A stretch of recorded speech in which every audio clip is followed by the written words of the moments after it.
Kane Upanishad. Kane Upanishad is one of the 11 famous Hindu Upanishads. It is a small Upanishad and a part of SAMVEDA. It derives its name from the word Cain, meaning by whom, which is mentioned in the beginning of the Upanishad. Initially, the Upanishad is in the form of a conversation between a guru and his disciple, while the later part of the Upanishad presents a short story. The disciple asked his guru, by whom is the mind directed to think about the objects? Who activates the prana, that is the vital energy in the body? By whose will do men speak? Who directs the eyes to see and ears to hear? The disciple wanted to know the hidden energy that operates the mind, all the sense organs and the body. The guru replied, it is the ear of the ear, the mind of the mind, the speech of the speech, the prana of the prana, and the eye of the eye. Detaching the self from the sense organs and renouncing the world, the wise attains immortality. The sight, speech, and mind cannot reach up to it. It is not completely known to us. We don't know how to teach others about it. It is different from all that is known and is beyond the unknown. This we have heard from the ancient seers who explained that to us.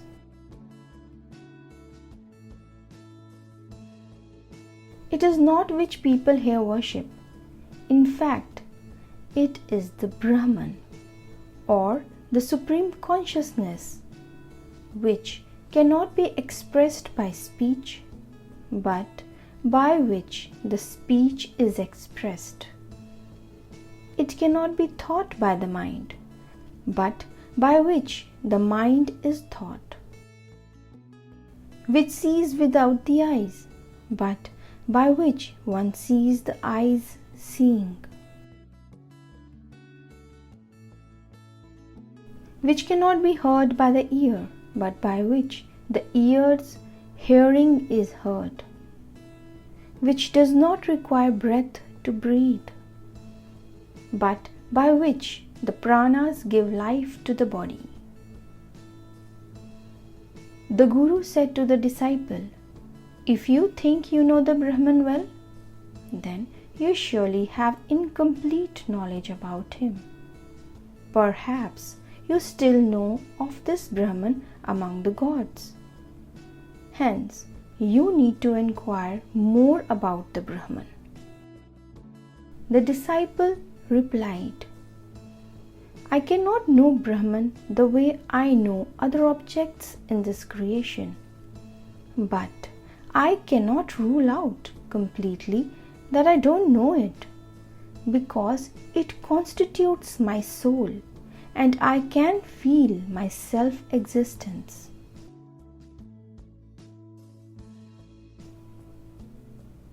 Brahman can be understood by only those who know it as beyond the known and the unknown. He who knows that the Brahman is understood by him, in reality does not know Brahman. Hence, it is unknown to those who know and known to those who do not know. Brahman is known when it is experienced or realized in all states of consciousness. This knowledge leads to immortality. Hence, by the Atman or the Self, one attains strength, and by knowledge one attains immortality. The ultimate goal or the truth of the life is achieved if one knows this knowledge here. Else, he has to face great destruction. The wise who realizes Atman in all the beings attains immortality while departing from this world. The second part of the Upanishad narrates a story revealing the profound power of the Brahman.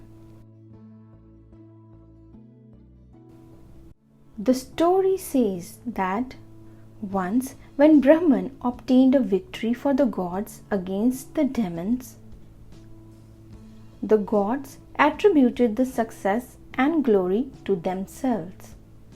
They were overjubilant and started celebrating their victory. Brahman played a trick with them to dissolve their false pride and ego.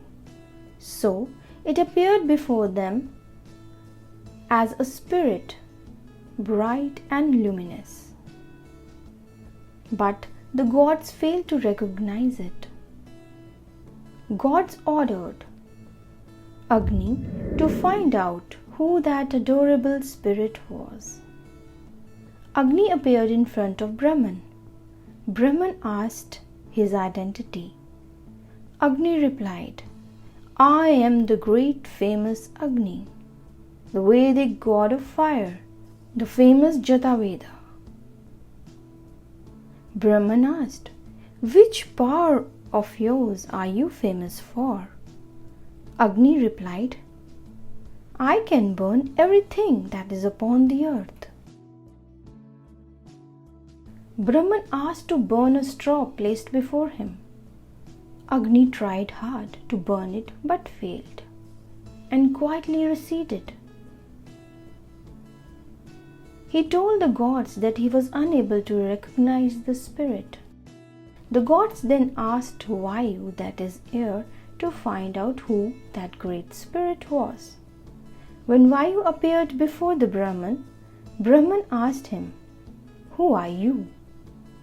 He replied, "I am Vayu, the Matrasiva."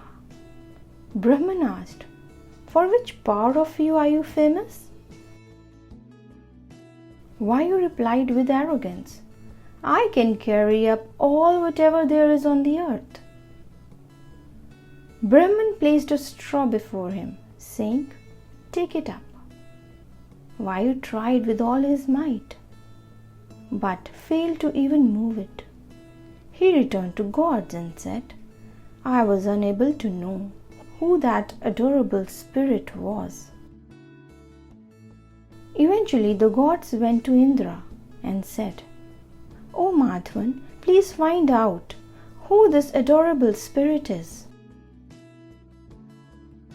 Lord Indra agreed and rushed to that place, but Brahman had vanished before he arrived. Just then, the knowledge of Brahman in the form of goddess Uma, beautifully adorned in golden ornaments, appeared before Lord Indra. Lord Indra asked her, "Who was that adorable spirit?"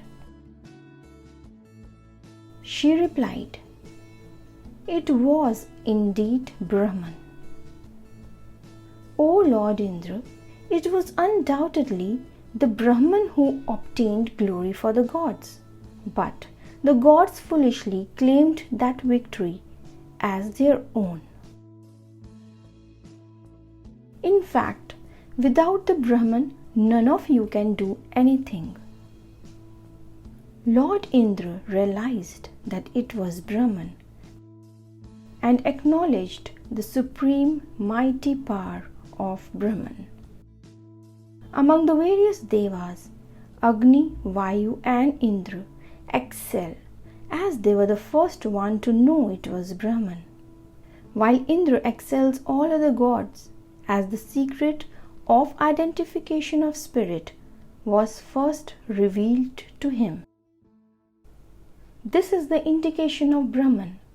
Its touch and feel is like that of Vidyut or a flash of lightning. It is also like a sudden wink of an eye. The teaching of Brahman with regard to the Atman residing within the body is: the Brahman is realized when the mind is repeatedly focused inwards and meditated upon it.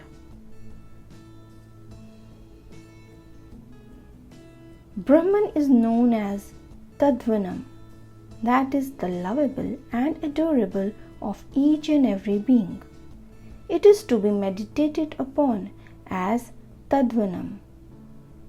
Anyone who worships the Brahman in such a way is desired and yearned by others.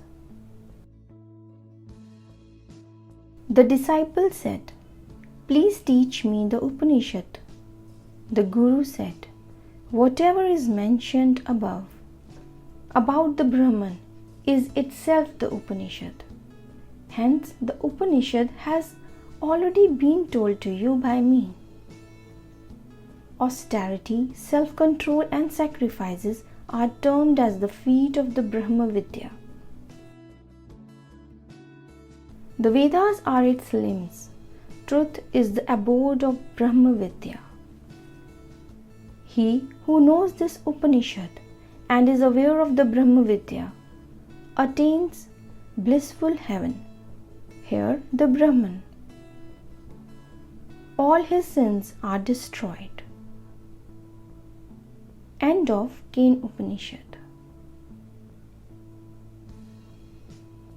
Please like, subscribe and hit the bell icon for more such videos. Thanks for watching.